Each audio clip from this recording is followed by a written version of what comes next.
Hi everyone, welcome back to our chemistry class. So we are still in 3.2 periodicity. So this is a video for part B.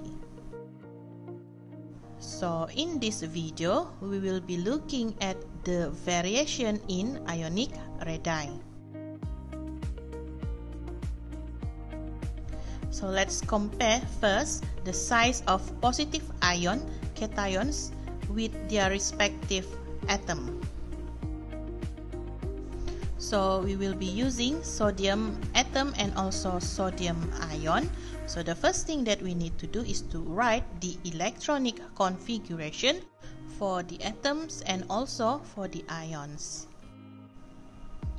Next, we know that the number of proton for sodium atom is 11 and the number of proton for sodium ion is still 11 because we only remove electron during the formation of sodium ion. Next, for sodium atom, the number of electron is still 11, but for the sodium ion, the number of electron is 10 because we already remove one electron during the formation of sodium ion. So now let's calculate the ZeV for the sodium atom, 11 minus 10, which is equals to positive 1, while the ZeV for the sodium ion is 11 minus 2, which is positive 9. So as you can see there, the ZeV value for the sodium ion is higher compared to the ZeV value of the sodium atom, even though the number of proton for sodium atom and also sodium ion is still the same, which is 11. So this happens because the number of electron between the atom and also the ion is different. So kalau kita bandingkan 11 proton pada atom akan tarik 11 elektron, manakala untuk ion 11 proton akan tarik 10 elektron.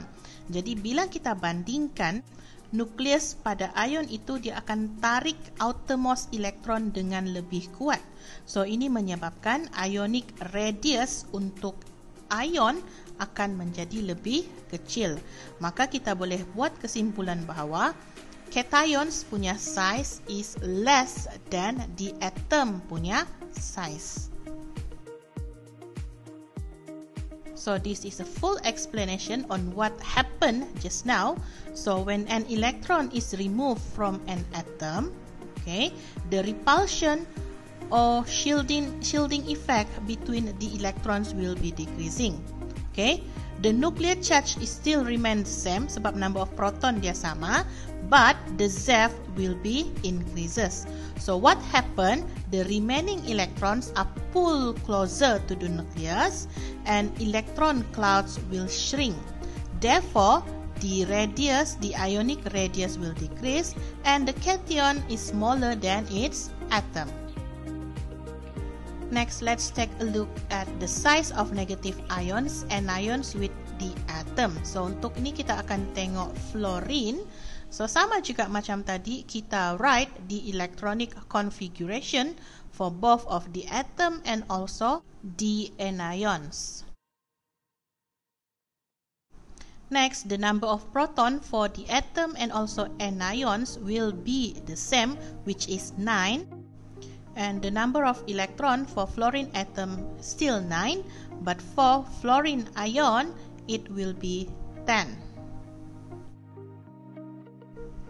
When we calculate the ZeV value for both the atom and also the ion, we get that the ZeV is the same, which is positive 7.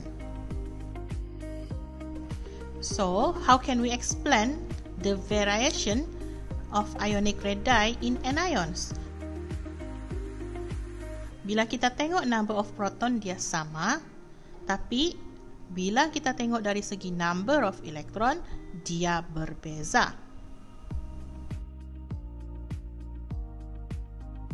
So katalah kita ada rajah ni yang mana ada satu electron is being added to the outermost shell.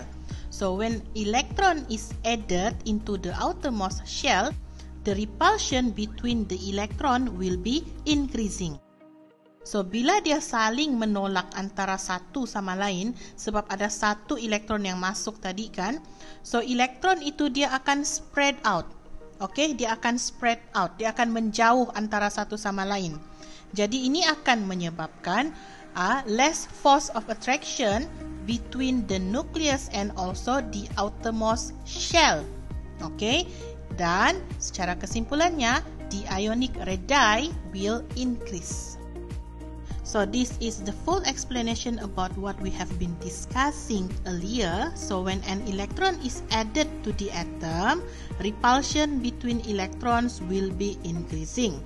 Jadi, electron will shield each other more effectively, and that repulsion will cause the electron to spread out and experience less attraction to the nucleus. And this will make the outer orbital expands. Tapi itu Z masih lagi sama. Okay, jadi electrons are being pushed apart and the electron clouds will enlarge. This will cause the ionic radius increasing and the size of anion is larger than its atom. So, mari kita recap apa yang kita belajar dalam video ini. So, bila kita bandingkan dengan elemen dengan cation, so untuk cation, kita akan remove one electron. So, what will happen when we remove one electron? The Z will be increasing in cation. Okay, sebab different number of electron kan. So, the remaining electron in the cation is pull closer to the nucleus, ditarik jadi dekat kepada nukleus, menyebabkan electron cloud itu akan shrink dan ionic radius for the cation will be smaller. Jadi size of the cation will be smaller than the size of the atom.